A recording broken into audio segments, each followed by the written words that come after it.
Di sebuah rumah kontrakan sempit 12 meter persegi, aroma khas rempah-rempah tercium.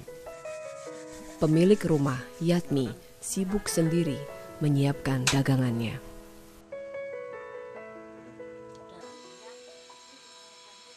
Minuman khas bakul jamu seperti kunir asem, temulawak, beras kencur, dan jamu pahitan Yatmi racik sendiri. Jamu pun sudah siap dijual. Yatmi, simbok jamu, perempuan dengan pakaian tradisional Jawa, lengkap dengan bakul jamu di gendongan, sudah sangat langka, apalagi di kota besar seperti Jakarta.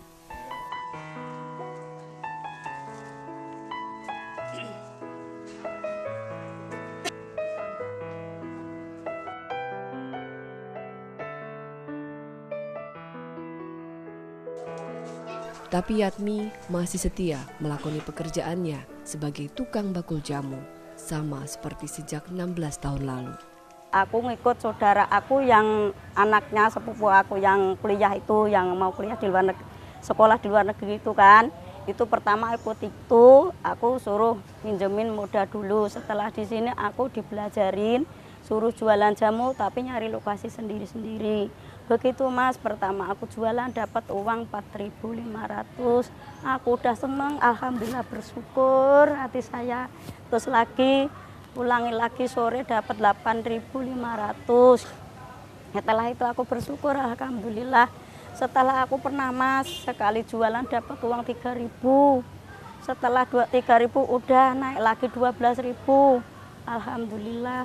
Setelah itu naik lagi 30.000. Udah setelah itu naik lagi turun 14.000 pernah.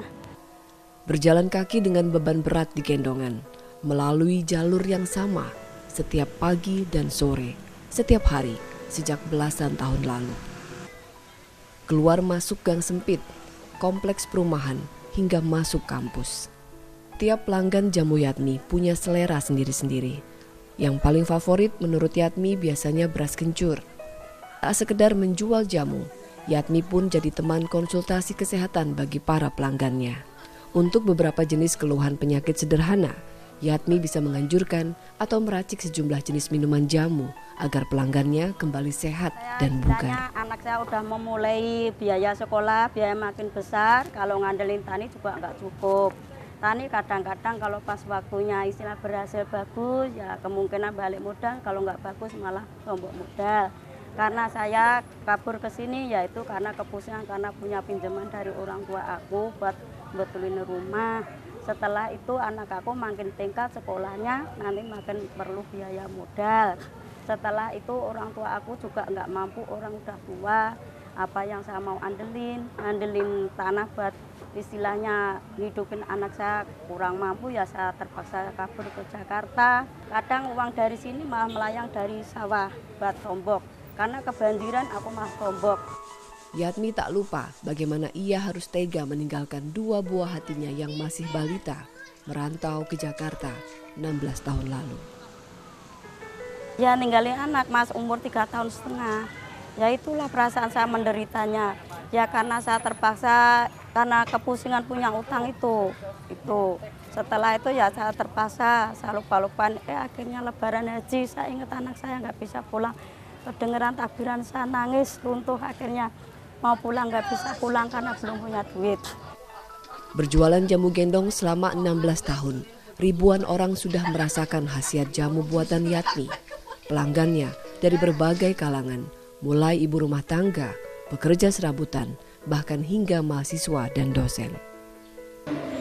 Aku udah sering banget minum jamunya Ibu Yatmi. Aku emang penggemar jamu, terus fungsinya buat biar badan seger aja, terus lancar buat haid ya gitu. Jadi emang rutin kalau ketemu ibunya pasti aku minum jamunya gitu. Iya, bakul jamu adalah warisan budaya. Tapi sudah tak ada lagi orang yang mau seperti Yatmi, menggendong bakul jamu yang berat, berjalan kaki berkeliling kampung. Ya istilahnya kakak aku yang masih saudara dari Mbah itu pertama ikut saya. Sekarang pindah jualan jamu, tapi masih jual jamu tapi di Medan. yaitu apa istilahnya nyari suasana yang lebih banyak duitnya. Yatni juga terus menabung dan mengumpulkan uang sedikit demi sedikit demi bisa menunaikan rukun Islam kelima. Ya kepengen saya tuh, ini cita-cita saya tuh tinggi Mas, terlalu tinggi. Saya punya cita-cita istilahnya kalau setelah anak aku udah pada nikah semua, berkeluarga semua, saya cuma punya persyaratan satu tinggi ini. Cuma aku kepengen naik haji.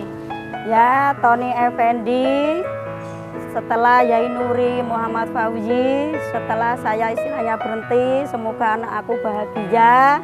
Nanti cita-citanya Ibu, yang penting doanya sampai anak saya biar bahagia.